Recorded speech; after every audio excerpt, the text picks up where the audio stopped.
Jornal Gente na Rádio Bandeirantes na Band News TV para recebermos o Emanuel Pessoa, advogado, especializado em direito empresarial, colunista aqui do Jornal Gente, sempre conosco todas as terças-feiras. Doutor Emanuel, bom dia. Bom, seja bem-vindo mais uma vez aqui no nosso estúdio. Bom dia, Thaís. Bom dia, Pedro. Prazer estar aqui com todos vocês.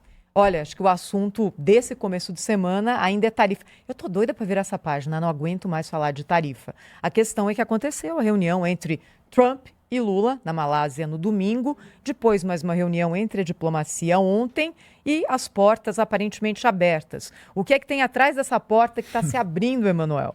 Você sabe que é engraçado, você falou que está doido para se livrar dessa notícia, Thaís? É porque eu não aguento mais. É que é engraçado, eu lembro que quando a gente estava no ciclo de notícias do Covid, né? Eu até falei, eu estava numa televisão no dia que o Putin fez a invasão na Ucrânia e eu falei na televisão, o Covid acabou. E o Covid acabou naquele momento. Por quê? Porque, infelizmente, o mundo ele vai vivendo de ciclos de problemas, tanto o Brasil, quanto os Estados Unidos, quanto os outros países. Funciona assim. No caso dessa questão das tarifas, acho que às vezes as pessoas, especialmente em redes sociais, elas têm uma tendência a ter uma torcida de fla-flu. Se você fala, por exemplo, que o Trump encontrou com o Lula e virou a paz do Bolsonaro, as pessoas acham que você é petista. Se aí você fala que o Trump e o Lula não chegaram a um acordo, as pessoas dizem que você é bolsonarista. Então, eu acho que as pessoas estão muito emocionadas, em vez de entender o seguinte. Quando lá atrás a China ainda estava exportando as terras raras para os Estados Unidos como parte do primeiro acordo deles nessa disputa comercial, nessa guerra comercial do Donald Trump, não havia um interesse tão grande dos Estados Unidos nem em ajudar o Zelensky na Ucrânia, nem em fazer negociações com o Brasil.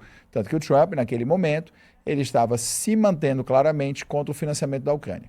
Quando ele percebeu que a China estava se movimentando para usar as terras raras como instrumento na negociação da guerra comercial, ele mudou de ideia do que havia prometido na campanha eleitoral e passou a mandar dinheiro para o Zelensky, para a Ucrânia, liberar o dinheiro que ele vinha bloqueando e fazer com que os republicanos no Congresso dessem o apoio em troca de um acordo de extração de terras raras. Então, naquele dia que o Zelensky passou a vergonha na Casa Branca, ele tinha ido lá para assinar o acordo de terras raras, não assinou. Quando assinou posteriormente, foi convidado à Casa Branca de vento e popa e o Trump, em vez de reclamar, como reclamar na primeira vez, da roupa que o Zelensky estava usando, porque ele não usa terno, falou que o uniforme dele era muito bonito. Então, isso são as conveniências do momento. Agora, o que acontece? Quando não estava em jogo essa questão das terras raras no Brasil, para o Trump o que interessava era um governo no Brasil que parasse de defender a desdolarização do comércio global, que é o que o Lula faz dia sim, dia sim.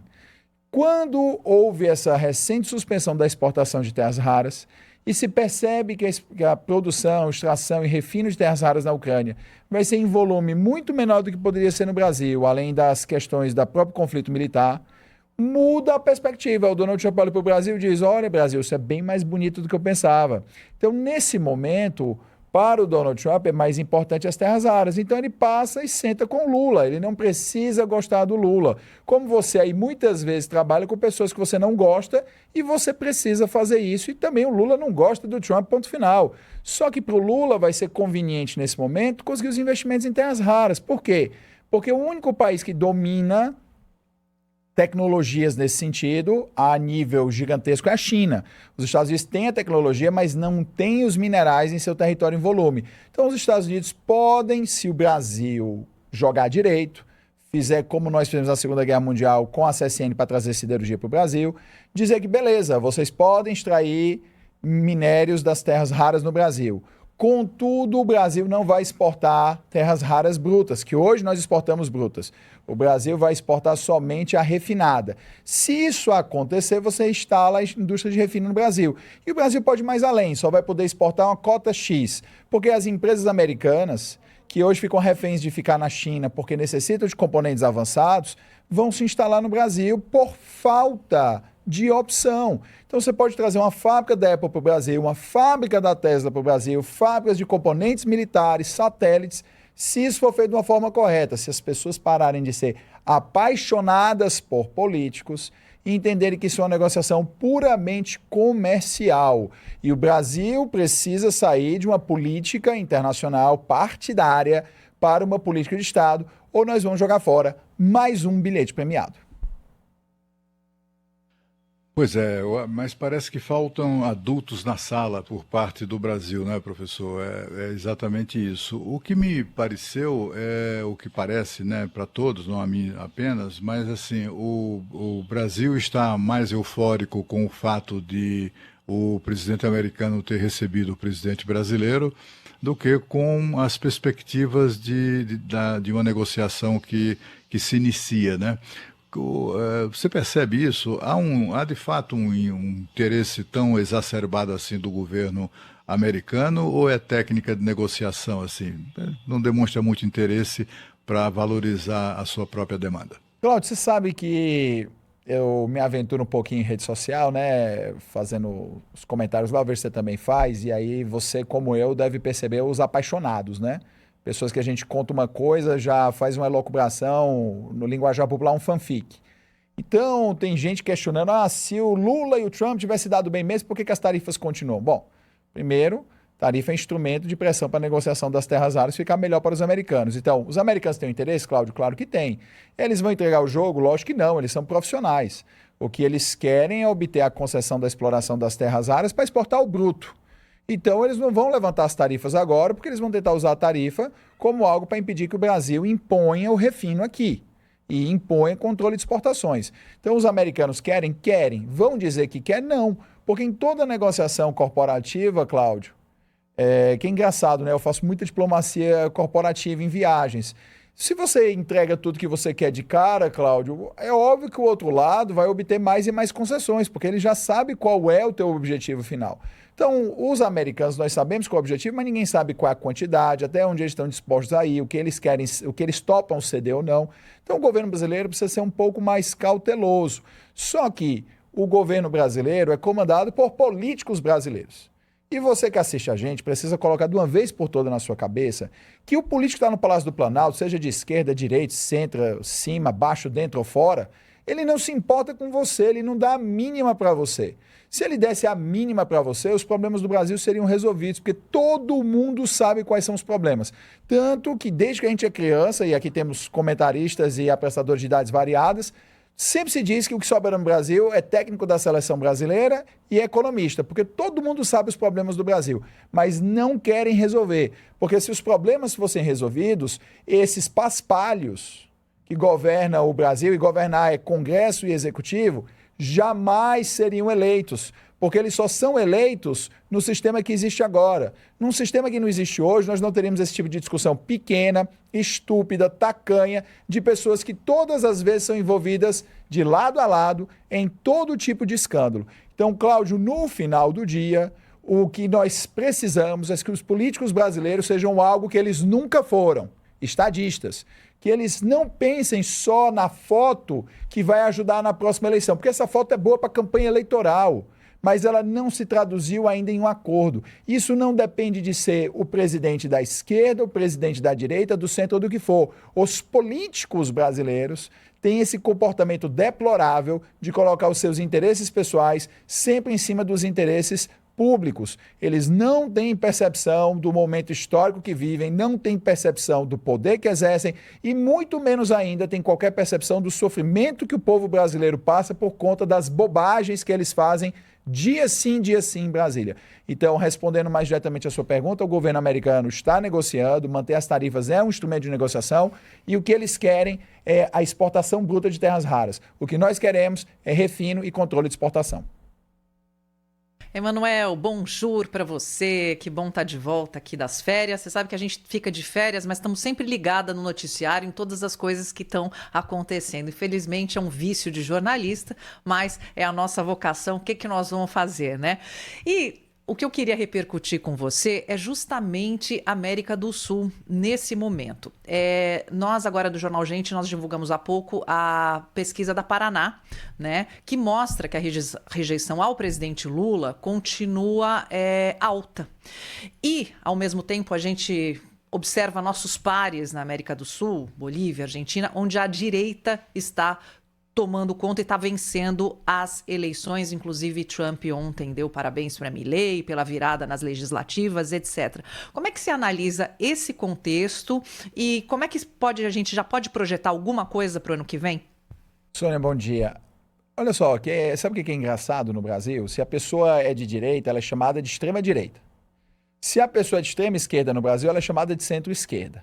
Então, quando você dá essas nomenclaturas para as pessoas, especialmente a direita, você quer aliená-las do processo político. Porque o primeiro passo para você desconsiderar a opinião de alguém é uma espécie de desumanização. Então, por exemplo, se alguém é de direita hoje, os críticos, os detratores, não falam que essa pessoa é de direita, falam que essa pessoa é bolsonarista. Mesmo que a pessoa tenha uma abjuração completa pelo Bolsonaro, como existe muitas pessoas de direita que abjuram o Bolsonaro, tá? Senão, o Brasil, que é um país majoritariamente centro-direita, e eu digo isso porque basta você ver o Congresso Nacional. O Congresso Nacional é a real representação do eleitorado brasileiro, que é um congresso sempre de centro-direita, contudo fisiológico, porque o voto no Brasil é um voto que não é distrital. Então, não existe uma necessidade tão grande do deputado prestar contas para a sua base, porque ele tem votos muito espalhados dentro do estado que o elegeu.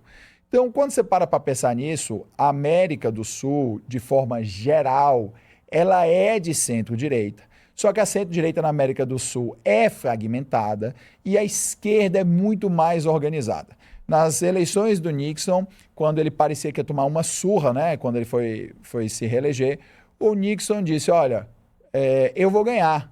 E as pessoas duvidavam, ele disse, existe uma maioria silenciosa que não se manifesta porque a minoria é barulhenta. Se no Brasil a direita não fosse tão grande, pelas notícias, pelo barulho em rede social, nós teríamos a impressão de que o Brasil é um país 100 vezes mais à esquerda do que a China, o Vietnã ou até a Coreia do Norte. Então, a rigor, a direita brasileira sempre tem grandes chances eleitorais. Contudo, ela precisa, em algum momento, entender que a mera personalização não funciona. Veja você o seguinte, se não é o Lula, ou no caso, na época Dilma, porque a gente tinha tido um belíssimo crescimento em 2010 de mais de 7%, aí você elege qualquer coisa, até o Haddad teria se eleito ali, se o Lula tivesse indicado aí naquela questão. Você tem que entender o seguinte, se não é o Lula na esquerda, é sempre uma grande chance de ser uma derrota, porque a esquerda gerou um culto à personalidade. E a direita caminhou recentemente pelo mesmo caminho com o culto à personalidade ao Bolsonaro. É menor do que o culto à personalidade que nós temos na esquerda ao Lula, mas ainda é muito forte, o que impede que outras pessoas, outras lideranças, surjam com chances reais se não tiverem o beneplácito do Bolsonaro.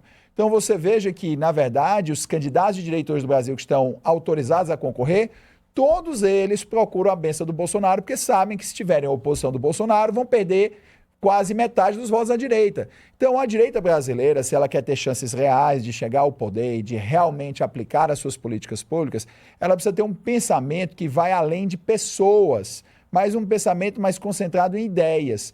E a esquerda, embora seja personalista, ela é muito mais organizada. Então, o que você acaba vendo é que um lugar, pessoas mais organizadas, exercem um poder desproporcionalmente maior do que o que elas realmente têm. Professor Emanuel Pessoa está com a gente aqui. O senhor circula bastante, conversa com empresários. Como é que está esse impacto dessas tarifas aqui para os empresários brasileiros que são atingidos, né, por essas taxas? E qual é a expectativa que se tem para algum tipo de redução, ainda que momentânea, das tarifas que foram impostas e ainda não foram revistas por Donald Trump? Pedro, é interessante, seu questionamento foi sensacional por o seguinte, tá? Os maiores atingidos pelo tarifaço Donald Trump são indústrias de médio porte. Indústrias de médio porte e alguns produtores, eu sempre cito o exemplo lá do mel orgânico do Piauí, por quê? Porque são produtores pequenos, região pobre, ajudam a movimentar a economia, que conseguem vender produtos agrícolas mais premium para os Estados Unidos. O Brasil vem, desde os anos 90, se convertendo num fazendão. Fazendão. Tá? Eu sou fã do agronegócio. Sem o agronegócio, o Brasil estava quebrado. Se não tivesse o agronegócio, a comida ia ser o dobro do preço, o dólar já estava 12, a inflação era descontrolada. Tudo bem, mas não muda o fato de que o Brasil pode ter um agro pujante sem ser necessariamente apenas uma fazenda. Nós já tivemos um dos 5 maiores parques industriais do planeta Terra. O Brasil já foi o maior parque industrial da Europa, com exceção da Alemanha, de tantas empresas europeias que tinham indústrias no Brasil.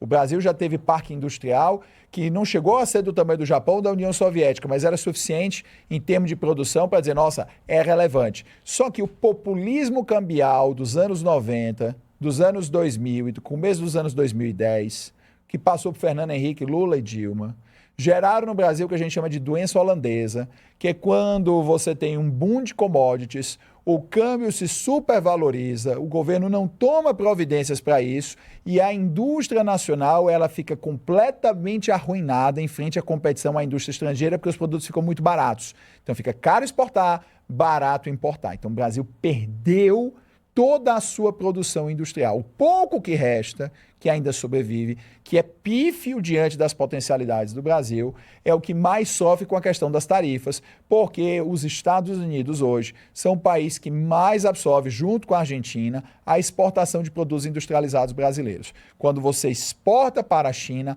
a maior parte da exportação para a China é soja, petróleo, ferro e proteína. Nada contra, faz dinheiro. Só que seria muito mais legal se a gente também exportasse telefone celular, exportasse carro, satélite, equipamento, produto industrializado, esse microfone aqui, móveis e tantas outras coisas que geram mais valor agregado e tem um efeito sensacional na economia, que é a necessidade de investimento em ciência, tecnologia e inovação.